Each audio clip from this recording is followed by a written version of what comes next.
realization of equality, peace, and resilience in our societies. Despite decades of global and Commonwealth efforts, including legislative advancements and political commitments, we see that violence against women and girls remains one of the most widespread and even socially accepted human rights violations. Shockingly, 1 in 3 women worldwide still experience violence in their lifetimes. 1 in 3. It's 33%. And look around you, 33% of us have experienced violations and abuses. And of course, if you consider women with disabilities or other vulnerabilities, they face almost twice the risk. Gender-based violence is a crisis that transcends borders, transcends cultures, transcends economic backgrounds. It affects those that are in vulnerable situations. Gender-based violence reinforces cycles of inequality and disempowerment. Our Commonwealth leaders sitting in this room and in various other venues this CHOGM week have recognized that ending this violence is fundamental to achieving the promise of the Commonwealth Declaration for Gender Equality and Women's Empowerment, which runs from 2022 to 2030. Ending violence is not merely a goal. It is a foundational pillar for ensuring women and girls everywhere can live in safety, live in dignity, and live in freedom. However, the landscape is evolving and new forms of technology-facilitated violence is increasingly prevalent. Online misogyny, disinformation, and harassment contribute to the normalization of gender-based violence, and we must address now the growing threats posed by the digital environment. It is clear that both tech companies and governments have a crucial role to play in curbing this abuse and protecting victims across the digital and, of course, the physical spheres. But we cannot stop at legislation and policy reform. Sustainable change, as we all know, requires collective action, grounded in the lives and experiences of women and girls. Culturally relevant strategies which honor positive expressions of local traditions are essential to meeting our goals. We also need to engage, as we heard earlier this morning, we also need to engage men and boys in this conversation, in these gender transformative efforts that dismantle harmful norms and replace them with accountability, respect, and equality. So this afternoon, our discussion is comprised of 2 panels, which will aim to first highlight successful strategies that address violence against women and girls in ways that are culturally responsive and grounded in local realities. And secondly, we will explore innovative, rights-based approaches to engage men and boys in the fight to end violence, ensuring that these initiatives are rooted in the voices and experiences of those that are most affected. So with that, I look forward to hearing from our esteemed panelists, who bring a wealth of experience and insight to these issues. Our keynote speaker, Honorable Steve Letseke, MP, Deputy Minister for Women, Youth and Persons with Disabilities from South Africa. Steve Letseke is the Deputy Minister in the Presidency responsible for women, youth and persons with disabilities, appointed by His Excellency President Ramaphosa in June 2024. She's a member of the National Executive Committee of the African National Congress, the largest political party and the lead party in the Government of National Unity. She previously founded and was the Executive Director of Access Chapter 2, or AC2, a human rights organization that focused on the human rights of LGBTI people, women and girls in their diversities. She also established the only South African-led, queer-led law clinic, providing free legal services and access to justice. Steve is a prominent leader with a high level of international policy and human rights experience of over 18 years. She served as the co-chairperson of the South African National AIDS Council and This is a portfolio that's co-chaired with the Deputy President of the Republic of South Africa. I invite Steve to come to the podium.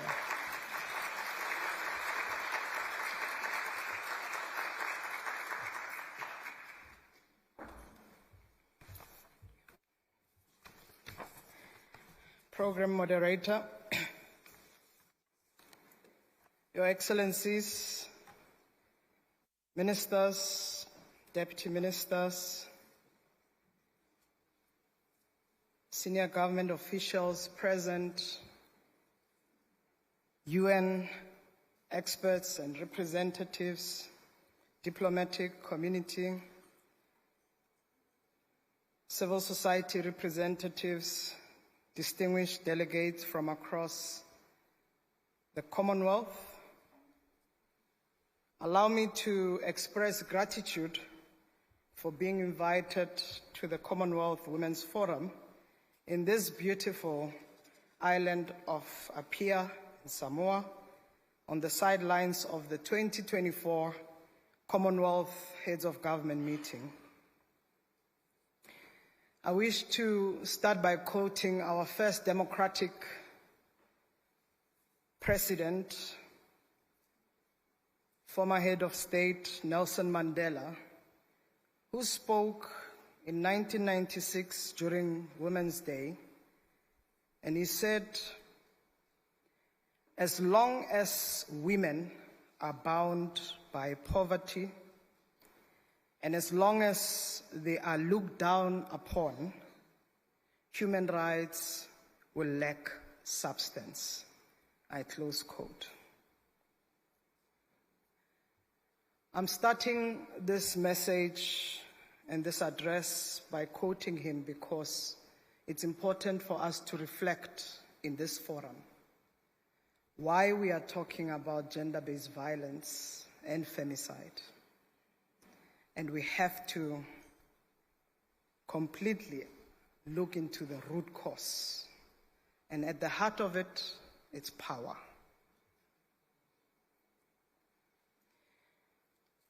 So I thought it's necessary to quote former President Nelson Mandela. But also allow me to bring warm greetings from a very warm South Africa. My head of government, head of state, President Ramaphosa, would have loved to be here as a champion and also as a feminist who believes in women's equality and women's rights. But he did send his apology to the entire Commonwealth for not being able to join these sessions.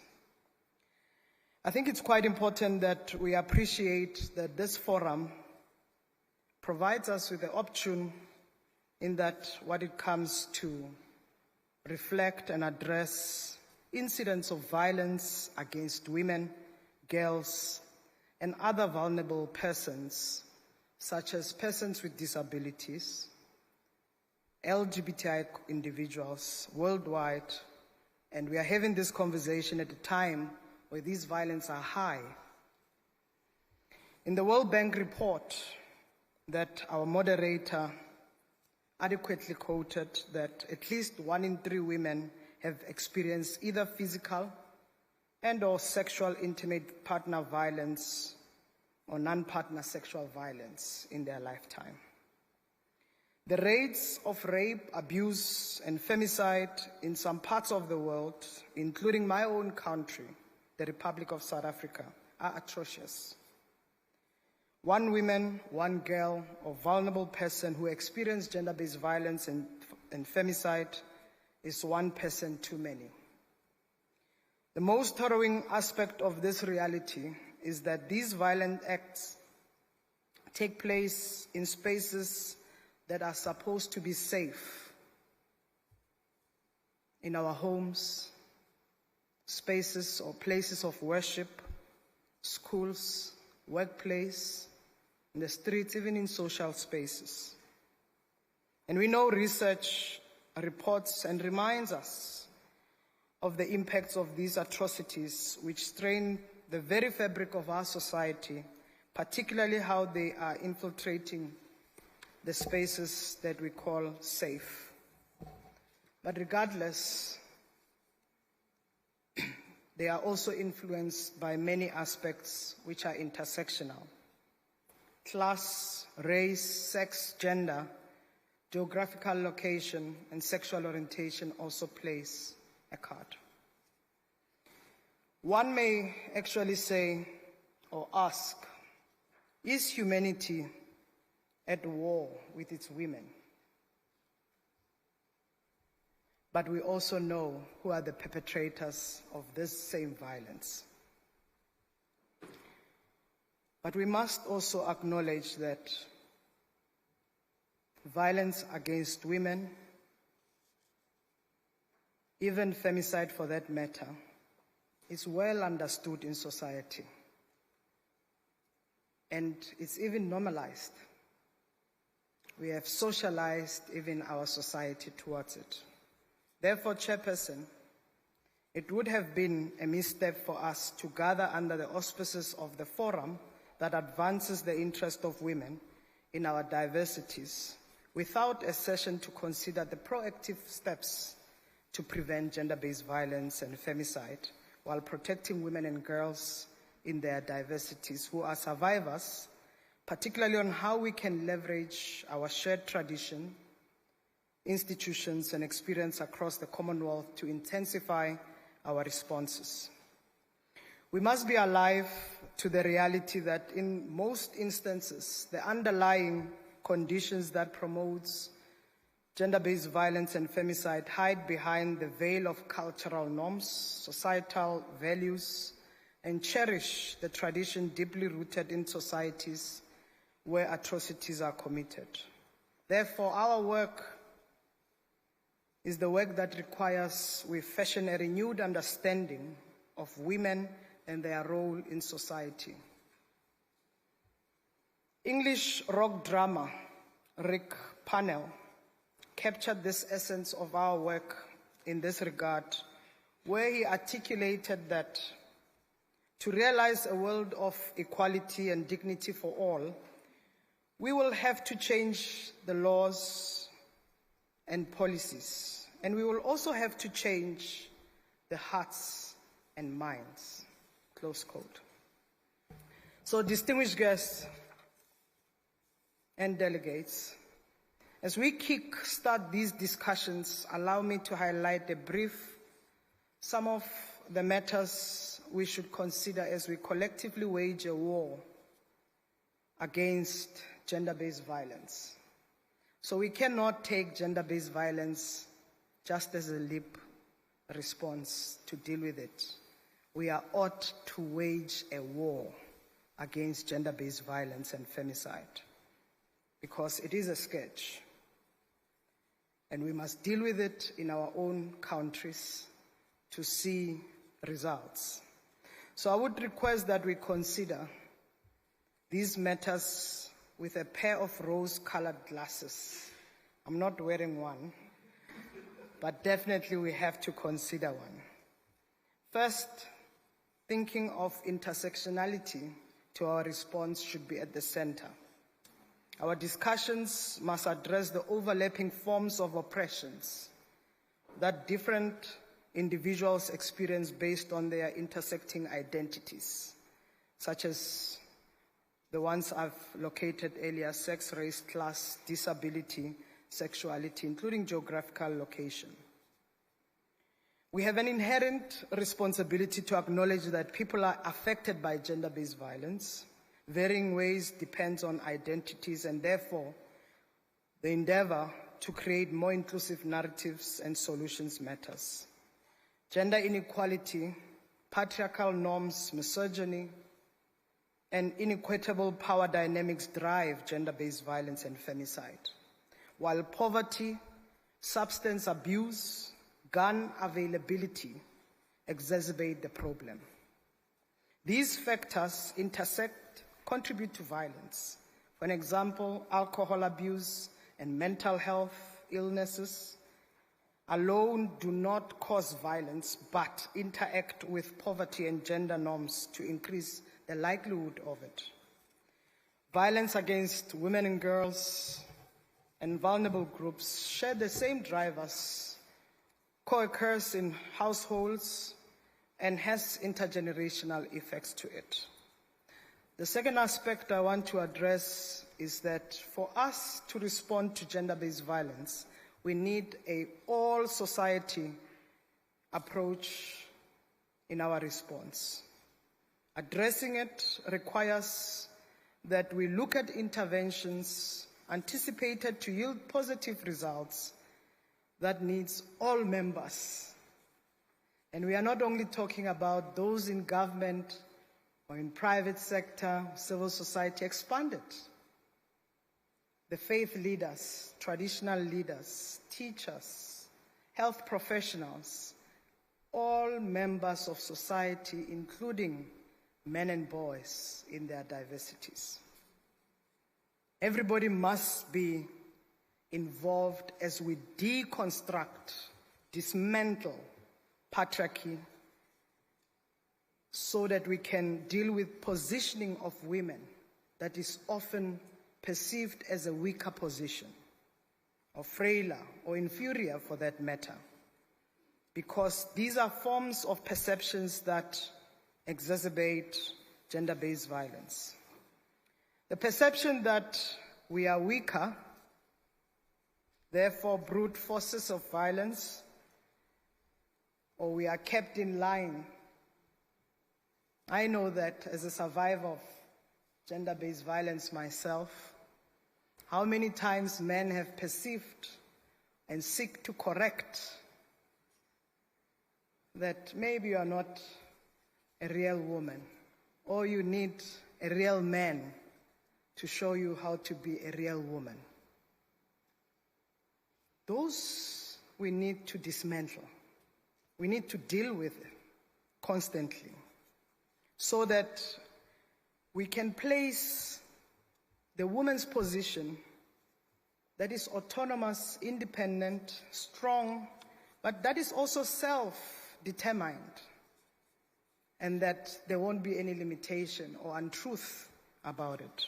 So addressing gender-based violence in all its forms requires to change individuals, relationship, community, and societal levels across the life course. So we must adopt an ecosystem to it.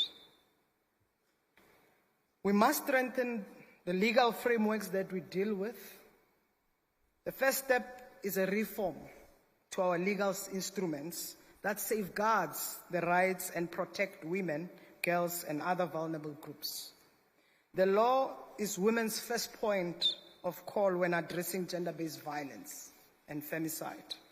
In South Africa, our constitution protects the substantive equality, prioritizing the rights of marginalized groups, including women and girls, with dignity being central to our value system.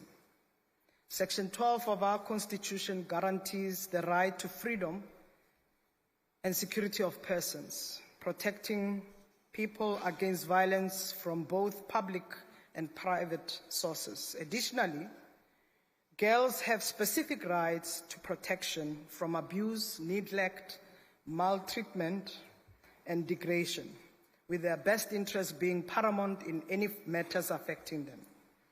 Internationally and regionally, South Africa has adopted various legal instruments to protect women and girls' rights. We have ratified the Convention on the Elimination of All Forms of Discrimination Against Women and the UN Convention on the Rights of Child, which oblige the state to protect girls from all forms of violence.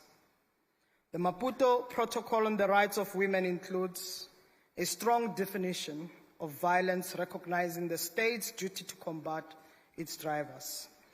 These instruments represent significantly progress towards realizing women's and girls' rights. They require the government to implement programs, one, to tackle the drivers of violence by reducing gender inequality and changing social norms, support families and couples experiencing the strain, provide sanctuary and support when violence occurs, and ensure the criminal justice system holds perpetrators accountable. Some of the interventions that we have to look into is community education and changing cultural norms. Patriarchy on its own believes and normalization of violence contributes significantly to the problem. So community education programs focusing on gender equality, respect for women, and nonviolent conflict resolutions are essential to challenging these harmful norms. Empowering women economically is very important because women may be trapped in abusive relationships. Providing education, job opportunities, and financial sustainability support for women can give them the resources they need to escape violent situations. Strengthening support services that focus on shelters, hotlines, counseling, and legal aid services should also be well funded and accessible. Sometimes we find many of our states speaking the right things but doing less and not putting money where our mouth is. So more resources should be directed towards creating safe spaces for women and ensuring comprehensive support system for survivors of violence. Chairperson, I cannot emphasize involving men and boys because it's quite important as part of these conversations and as part of our response to give respect to what we're dealing with as a problem. Programs aiming at teaching nonviolent masculinity or positive masculinity, teaching consent, and teaching respect for women and girls can play a significant role in changing attitudes and behaviors over time. And of course, Chairperson, political commitment and accountability. Governments must demonstrate on their own sustained political will in prioritizing ending gender-based violence. This also includes looking at programs, resources, and holding perpetrators accountable throughout consistent legal action. I want to really say the last intervention that is key, that speaks around respecting the work that is done by organized communities, civil society, the grassroots activism and partnership. Civil society organizations, NGOs, and grassroots movements play a crucial role in advocating for women's rights and safety. So collaborating with these groups to raise awareness and apply pressure for systematic change is vital. And the very same groups must be well resourced. So in conclusion, I would like to emphasize that reducing violence against women and girls and vulnerable groups requires sustained effort across these various fronts, driven by both government action and community-based initiatives across the Commonwealth. The Commonwealth is our homes. We have nowhere else to go than to be in our homes. And governments everywhere else must heed up to the responsibility of developing, like in my country, we've developed the National Strategic Plan on Gender-Based Violence and Femicide that outlines prevention efforts, that supports victims and survivors, and that also strengthens the system for supporting communities and services. So various stakeholders are implementing these strategies to end gender-based violence and femicide. So I urge all of you, delegates and government representatives, let's introduce interventions that matters for our society. Let's help introduce even further the best practice, evidence-based social behavior change programs in our communities to ensure that we strengthen the societal notion of building a better society. It is time that we acknowledge that what works and resource it. It is time we recognize gender-based violence is affecting women, girls, and vulnerable groups. It is a strain in our humanity. And we have to ensure that there is peace and security in society. I want to close by saying and quoting the words of one of the finest sons, like Nelson Mandela, of the African soil, President Samora Machel, whom we commemorated 38 years since his passing on the 19th of October, when he said, "The emancipation of women is not an act of charity. The result of humanitarian or even compassionate attitude. The liberation of women is a fundamental necessity for the revolution, the guarantee of its continuity and the precondition of its victory. The main objective of the revolution is to destroy the system of exploitation and build a new society which realizes the potential of human beings, reconciling them with labor and nature. Now, in this context, within this which the question of women emancipation arises," and close quote. So we can eliminate gender-based violence. It's possible. And the answer sits with you and I. We can do it together as the Commonwealth. Thank you so much.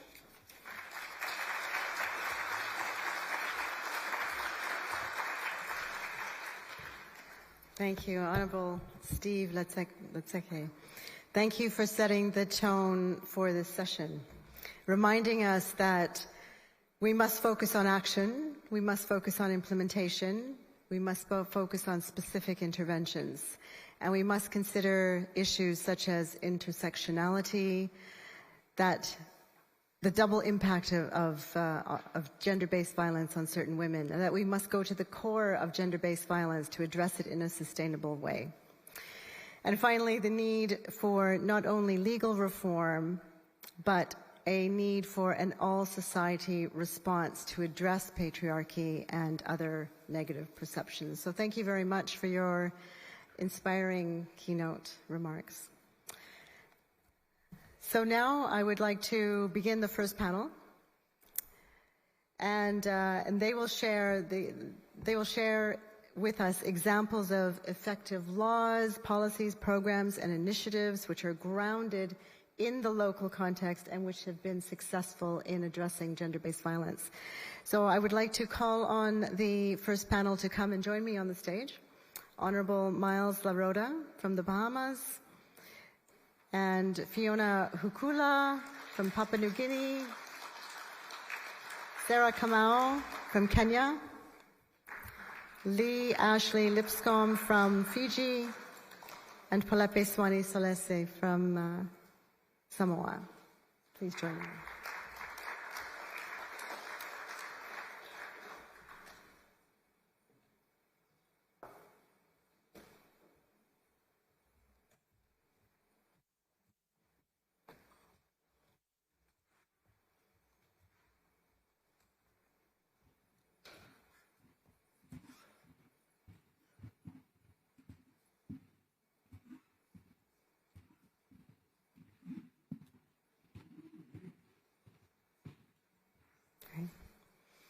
I would like to first introduce the Honourable Miles Laroda, Minister for Social Services, Information and Broadcasting of the Bahamas, and also Chair of the Women's Affairs Ministers' Meeting. Miles Kentworth Laroda was born in New Providence, the Bahamas, and spent his early years with his grandparents, starting his career as a cook and later transitioning to the casino industry. We heard a little bit about his background this morning. And after seeking a career change, Miles pursued higher education, earning an associate's degree in law and criminal justice from the College of the Bahamas in 2003, followed by a master's in law from the University of Buckingham in 2005. and a postgraduate diploma from the Inns of Court Law School in 2006. He was called to the bar in both England and Wales and the Bahamas in 2006, and after practicing law, he entered politics in 2021, elected as a Member of Parliament for Pinewood constituency, and appointed Minister of State in the Office of the Prime Minister. In 2024, he became the Minister of Social Services, Information and Broadcasting. So I invite you, Minister, to say a few words.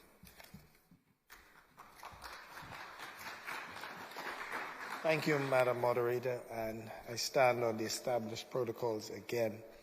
As a matter of fact, my first job was a Polynesian cook in a restaurant called Koyaba many moons ago, for what it's worth. In my opening remarks, I indicated that the Bahamas enacted protection against violence legislation and discussed our intent to provide protection and support of victims of violence. The work started in 2013 when the government launched a national task force to oversee the development, implementation, and coordination of the National Strategic Plan to address gender-based violence.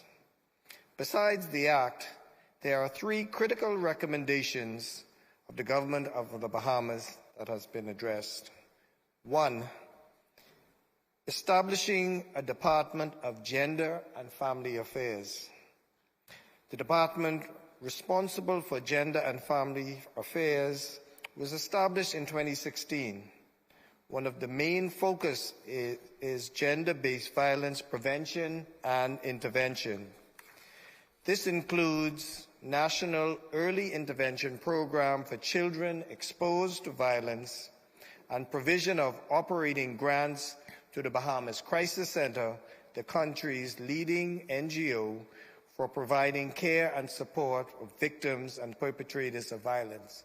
I'd just like to add that the person running that agency is with us here today, is Cleopatra Christie. 2, male mentoring. The department has a men's desk which, through its FLIRT, and that is the acronym for Fathers Learning, Instructing, Realigning Teens program, conducts school visitation, interacting with guidance counselors, and engaging students in public and private schools. Community outreach is undertaken to assist with after-school care in partnerships with other men's organizations. Programs for perpetrators training and counseling are being developed to address the root of the violence problems. And 3, gender-based violence coordinating councils. The Bahamas is an archipelagic nation, and services are duplicated throughout our major inhabited islands called our Family Islands. Coordination councils were launched in several islands. They foster community-based partnerships to prevent violence and provide a support system for survivors of gender-based violence. The councils are comprised of volunteers from a cross-section of the communities. The Department of Gender and Family Affairs conducts ongoing training with council members.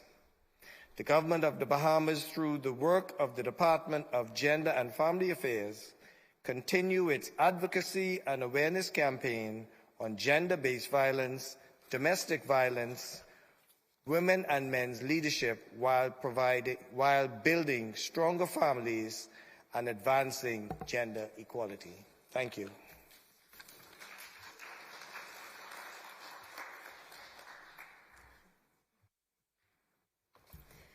Thank you, Mr. Larota, for sharing the commendable efforts of the Bahamas in addressing gender-based violence through not only the enactment of legislation, but the establishment of specialized mechanisms and the creation of innovative programs, the latter of which demonstrate a holistic and community-driven approach to both prevention and support for victims.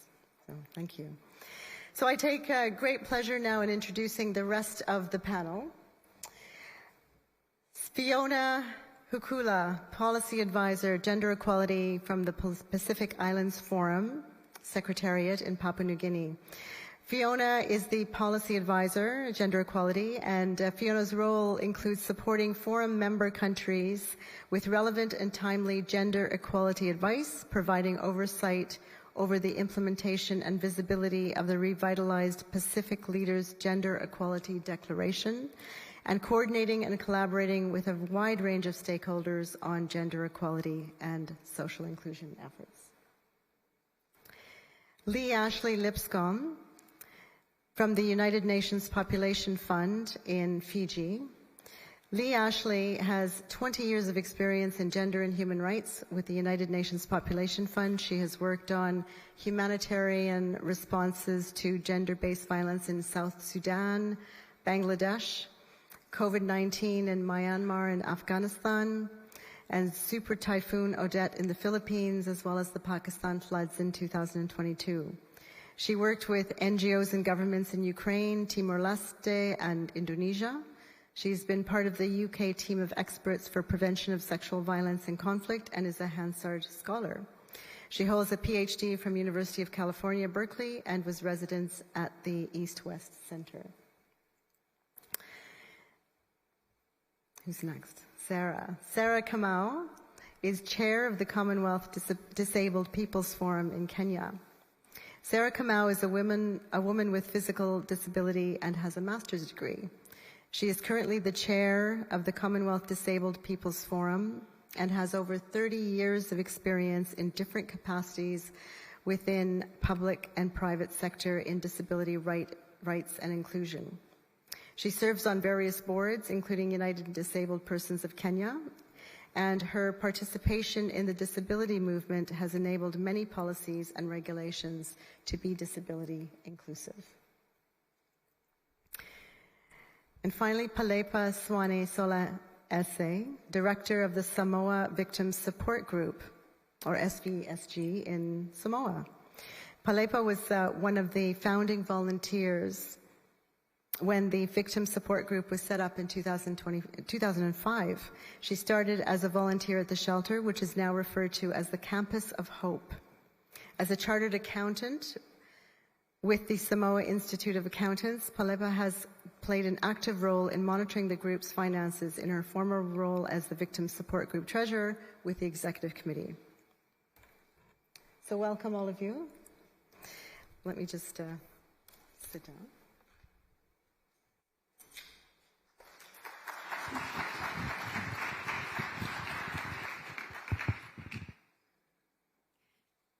All right, so let's begin with a first question. Same question for all of you. It's a question that has to do with knowledge and sharing and recognition of diversity. So we know that gender-based violence is prevalent in every country in the world. We've heard a lot from the speakers before us. But in order to counter it effectively, we must build on what works at national, local, and cultural context. So I'll ask each of you to share your thoughts on how best to bring it all together. What do we need to be working on? How can we learn from each other across the world, across borders? What actually works in practice? So that's the question. And maybe Fiona, let's start with you. Could you share your thoughts? Thank you. Thank you, moderator. And maybe just a slight correction. So yes, I am from Papua New Guinea, but I'm based in Fiji at the Pacific Island Forum. So in relation to your question, I think, and speaking from a regional level, because we at the PIF have 18 member countries, it's important that we recognize the context that we're working in. So while there are many similarities about the way in which our member countries, our member states think about gender-based violence, there are also specific contexts that we're working in, and from the perspective of the forum and high-level political policy making, it's for us it's pertinent that we reflect the views and the context of our small island developments, our small island states, but also some of our bigger Pacific nations who are part of the forum. Thanks, Fiona. And Sarah, how about you? What are your thoughts on how we can work together? What can we learn and exchange together? What are some of the lessons learned that you have found from your experience? Thank you. What I think works, and I am speaking on behalf of over 430 million disabled people in the Commonwealth, because I represent all the disability movements in the different Commonwealth countries, is that disability is not also homogeneous. There are things that are common, but specific interventions need to be brought forward for the different types of disability because the interventions are not the same.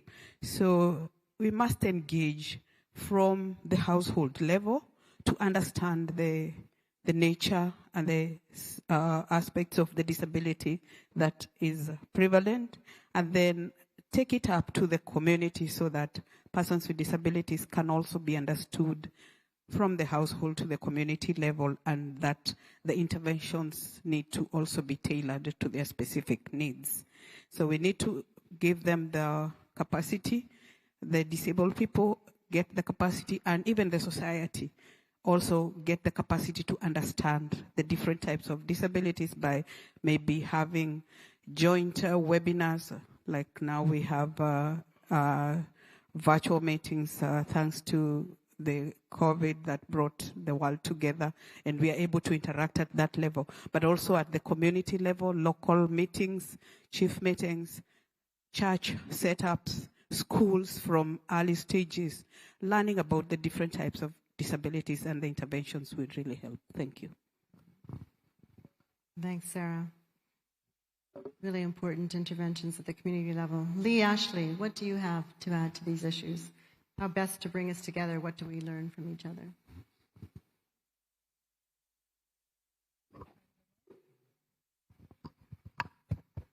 Great. Can you hear me? Okay. The first thing I thought of was guidelines. So when I started in the early 2000s, I remember I had 3 on my desk, a white one, a purple one, and a green one.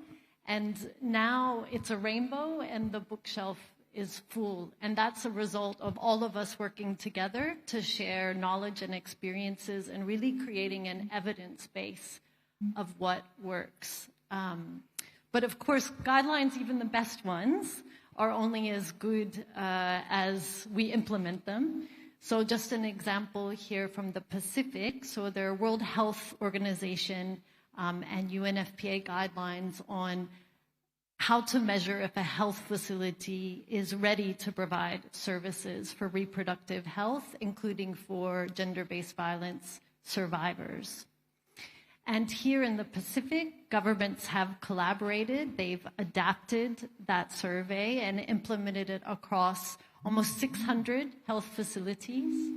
And that data is there as a database, and getting even better is now in the process of being integrated into a live dashboard called Tupaya, named after a Pacific navigator and diplomats.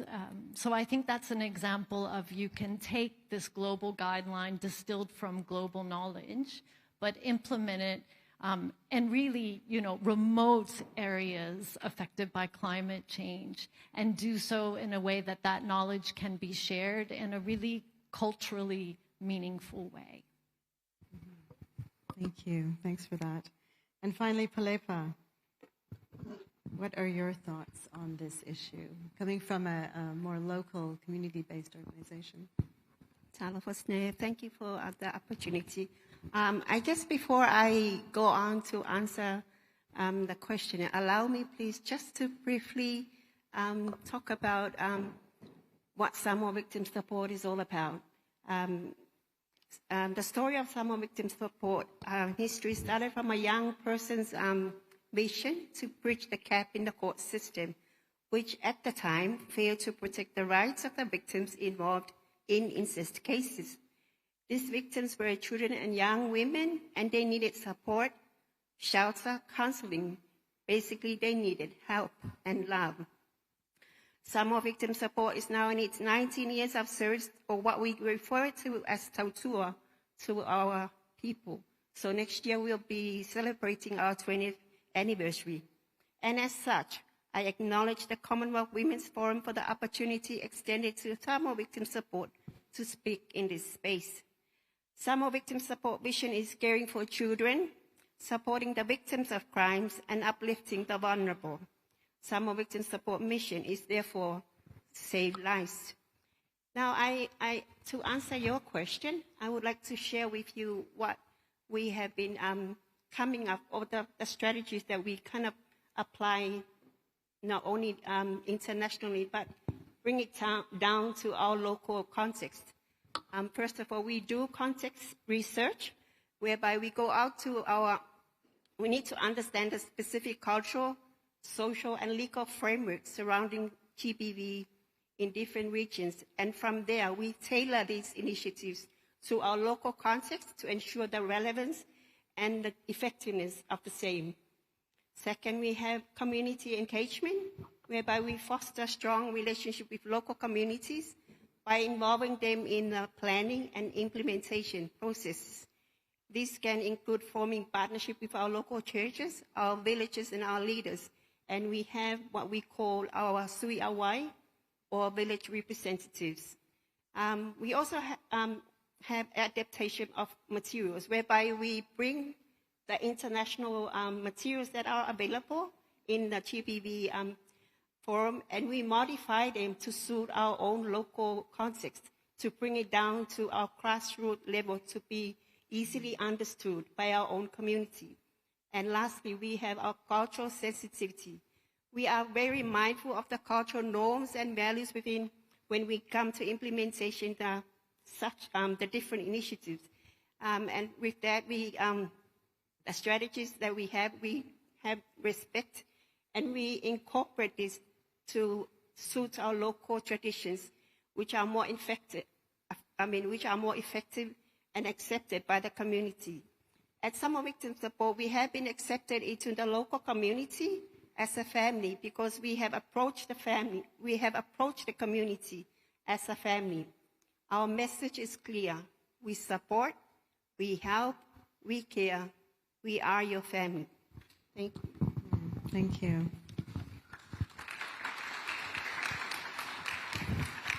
Some really important words there about the importance of contextualization, thinking about cultural norms and traditions, and you and the others have said some really important things about data collection and yeah. So one of the things that I was thinking about was, I'll leave it for the second question. So we want to go now back to the Honorable Miles Laroda. You mentioned in your address at the beginning some of the initiatives your ministry have been implementing that prevent and address violence against women and girls, which is quite commendable. I think you've had some really good impact in the Bahamas. And I can see your dedication to creating resilient, locally driven, locally anchored support systems, which I want to explore a little bit more with you, if that's okay with you. Can you share with us a little bit more about the impact that these initiatives have had and the sustainability that this impact has had? Thanks again. The legislation didn't just come out of thin air. The government had a collaborative approach, of which we brought in various facets.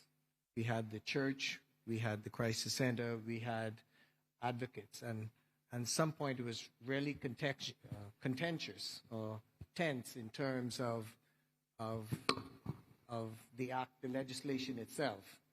And we are proud of it, but I will be honest that there were certain segments who felt that we could have gone even further. But what we try to take, as you mentioned early on, is the holistic approach. And what we find is it's easy to say this violence is being perpetrated. Data is showing that violence against women is usually perpetrated by people that they know, usually people known to them, in a lot of cases, family members. And so we could look at the victim, but we also need to address the root cause. Most of the violence against women are coming from men. And so we find that it would make sense for you to get them involved. And we use the words to sensitize young boys and men that what they're doing is wrong. And what has worked in the Bahamas is mother, that nurturing figure. And what has proven to be successful in our communities is that everyone has a mother. And would you perpetrate an act of violence against your mom? So you try to humanize the victim, because we're not peculiar in the position. The Bahamas, 40% of the homes are led by women, and so there are in some instances, there are not men present to teach young boys how to be men. And what has happened, and as it's going on in other parts of the world, is they are turning to other places. In our case, sometimes it's gangster. And so we find that if you try to get them early enough, and we have instituted, we find that in the schools we are coming up with a new project of therapeutic schools to sensitize young boys who are heading down that path. We also find, as mentioned early on, data collection. Because along with domestic violence and gender, my ministry also includes the disabled. And what we are finding out is that the more data you have, you're better off to deal with issues. We have commenced a program in the Bahamas going through all of the islands and collecting data with regards to persons with disabilities. And if numbers are saying that 15% of the country have some form of disability, that means that the Bahamas should have about 60,000 individuals. Well, our database is around 1,500. So that tells you that we have a long way to go. We can't just go at a problem without collecting the relevant data. And so we are doing our best. We're trying to compile a database one island at a time. But we're also encouraging the community itself, young boys, young girls, the church, victims of domestic violence. And I could tell you that it has been graphic to the point of, even though I've practiced criminal law, just to hear that victims saying what was done to them by somebody who was supposed to love and protect them. And so to get to that point of having a successful program, you also have to go through the mire of acknowledging the problem and how gross that problem could be before we get to the point of realizing effective solutions. Yeah, thank you. You raised a couple of good points there, Minister. The importance, as it was raised in our keynote address as well by Steve Letseke, that the importance of community education programs, and you touched on data as well. So I'm going to turn it over to Lee to maybe go deeper into the conversation about the importance of data. So Lee Ashley, my question to you is on data collection, and we know that, we've heard that data on gender-based violence is essential to understand not only the extent and the nature of the problem, but also to create more relevant and sustainable solutions, more policies, programs, and of course data is also important to monitor progress. So my question to you is, could you share some examples of how data collection informs effective strategies and initiatives to prevent and combat gender-based violence? Yes, thank you so much for that question. And since we're in the Pacific, I'm going to lead with Pacific examples, as the Pacific has really been a pioneer in learning how, as a community, we collect data about violence against women. And I brought with me today the Samoa Family Health Study, because Samoa was actually the first in the Pacific to pilot the World Health Organization methodology over a decade ago, and how we measure violence against women. And the Pacific has, through a first wave of data collection, really throughout the Pacific now, there are these high quality prevalence studies which have been followed up. Now we're in the second round. They've also been supplemented with mixed data. So really the Pacific has pioneered, innovated ways to collect data, even in small island developing states where preserving confidentiality, dealing with sample size can be quite challenging. And I think that's something that really needs to be celebrated. I think something else that has made that methodology successful, and again, really a model for the globe, is the Pacific way of collaboration.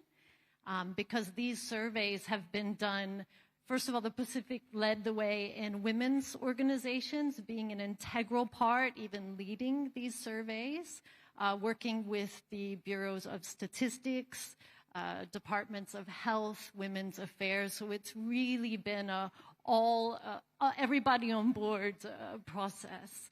And I want to acknowledge that there are many people in this room here today. I'm thinking of Ty from Samoa Bureau of Statistics, who have really led the way in building this collaboration. And that collaboration is important because the data has to be used. And by starting with this collective approach, that has led the way for the data to be used.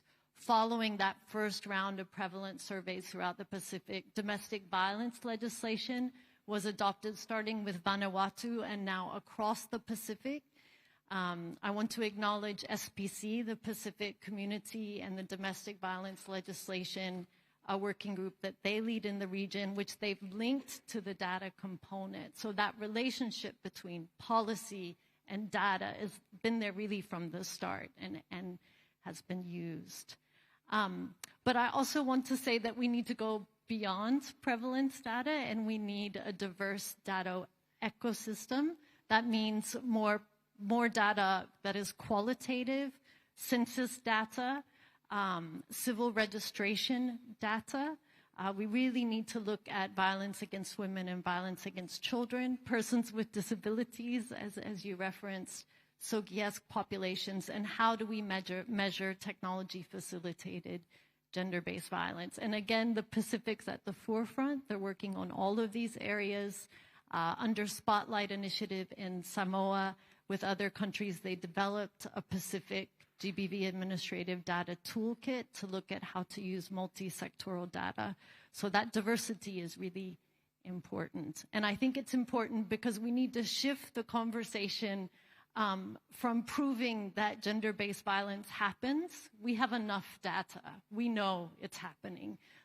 I want to see that shift to using this rich data, which is here from the start, to look at solutions, because we need the data to know that our policies and programs are working to keep families, communities, and individuals safe. And I think that's how we will end gender-based violence. Thank you. And I'd love to get into a conversation with you about how data can be collected in a participatory way. So you're having the people involved, the communities collect the data, which ends up being, you end up developing programs and solutions that are more relevant for those people. Anyway, so different conversations. We don't have the time to go into it, unfortunately. But I'm going to shift gears a little bit and turn to Palepa. My question to you is in reference to your organization, the Samoa Victim Support Group. So given the increasing awareness and reporting of gender-based violence, what types of innovative programs and strategies has your organization come up with to address these issues? at Summer Victim Support, we have come up with a lot of strategies over the years. We have been learning and we have been addressing as we go along. So I will try and give you examples of what we have, or the projects that we have worked over in the past years up to now. We have our Sakura Domestic Violence Shelter for Abused Women. This came about in 2021, post-COVID-19. What happened is that we came to realize the spike in violence in homes, because the men at the time were quite stressed, and whatever money that they had, they spent it on beer instead of feeding their wives, and therefore there was this violence that occurred within the homes.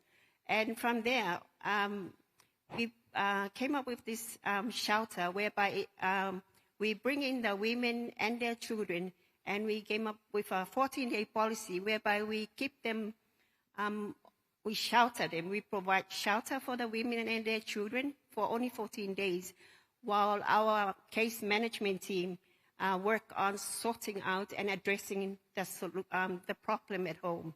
So that's an example of another domestic project that we came up with. Secondly, community mobilization. I mentioned this earlier. This is where we engage our village representative or our Sui Awai. This is where we go out to the community and we obtain the help from our Sui Awai or our village reps, church, whereby they represent us, they report to us. They are our ears and eyes in the community, because they report the cases of GBV to us, Summer Victim Support.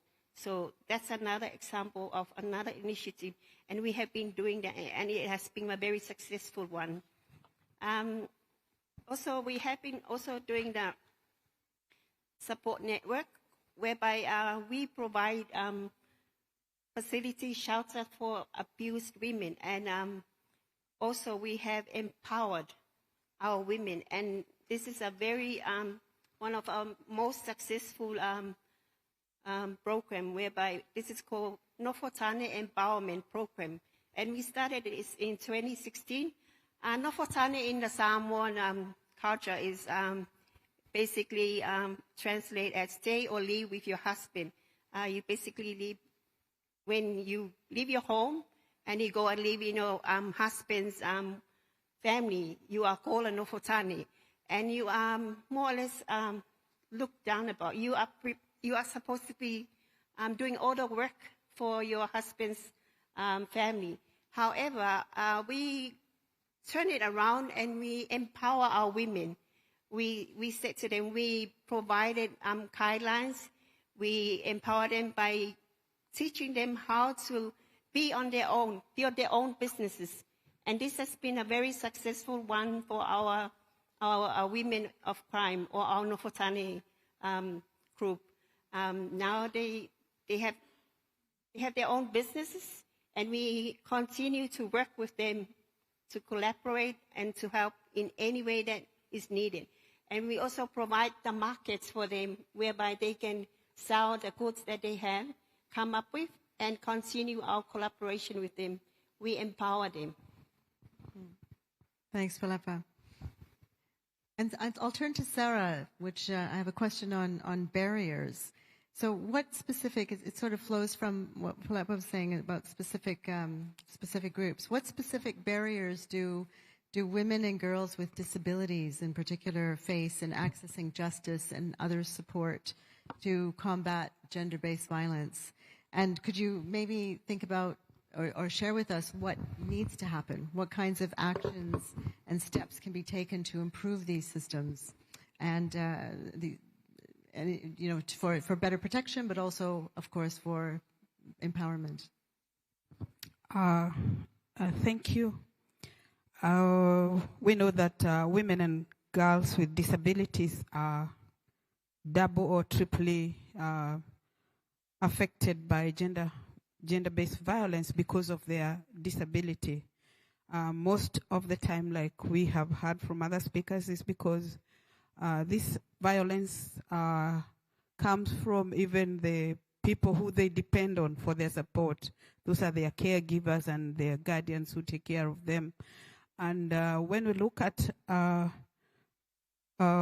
people with especially mental disabilities who are deemed to have no capacity, legal capacity or limited legal capacity, there is that extra abuse because they are not able to speak for themselves, and the people who they rely on are the ones who perpetrate their freedoms and abuse them.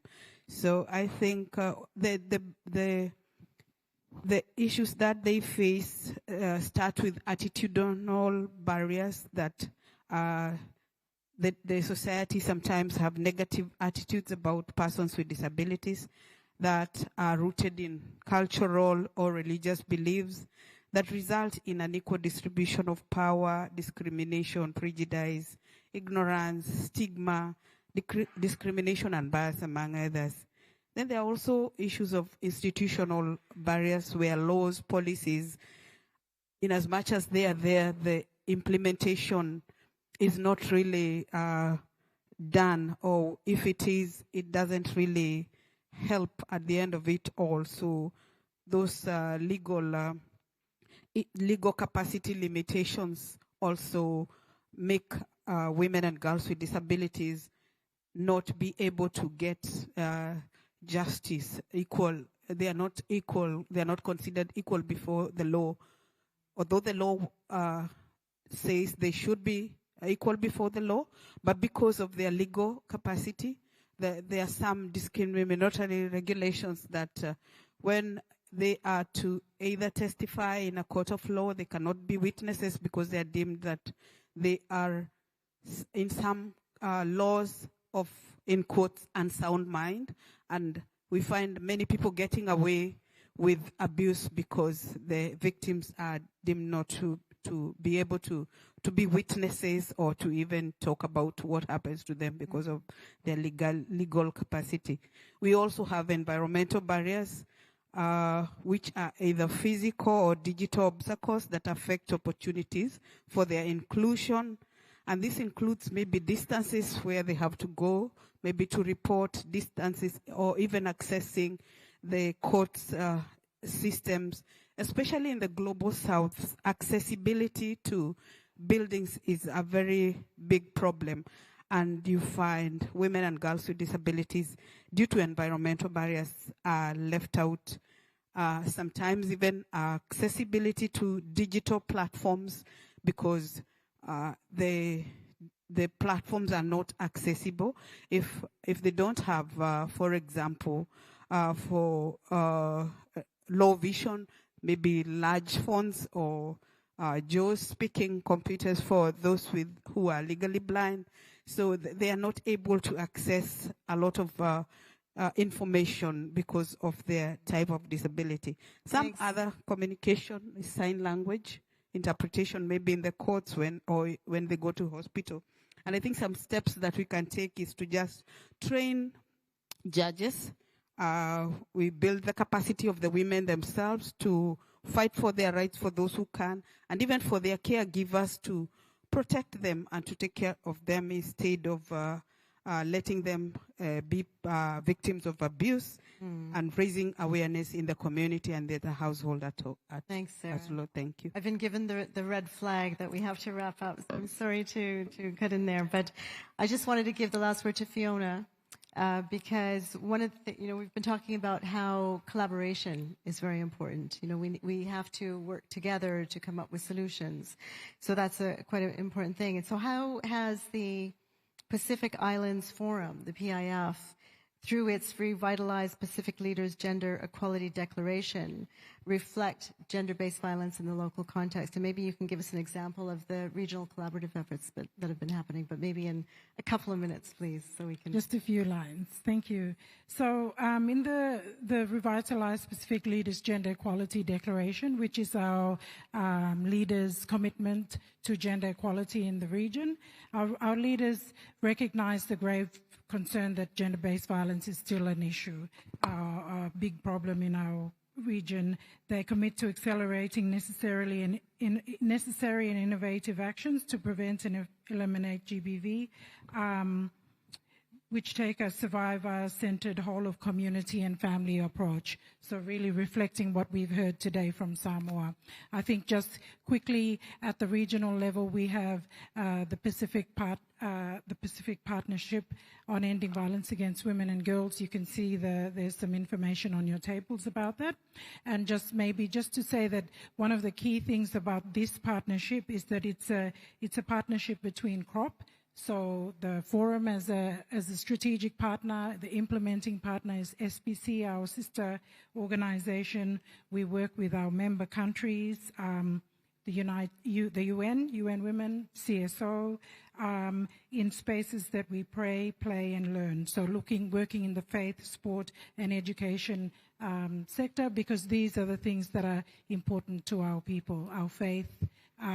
We've got great sports men and women in our region, and also looking at society change and norms change through education and building the next generation of Pacific leaders and Pacific people. Thank you. Thanks, Fiona, for keeping to the time. And again, I just wanted to reiterate that you've brought up education again. So the community education programs seem to be a key solution for some of these issues that we're talking about today. So I wish to thank all of our speakers today, the Honorable Steve Letseke, Honorable Miles Laroda, and the panelists, Palepa, Fiona, Sarah, and Lee Ashley. Thank you very much for sharing your stories with us. I'd like to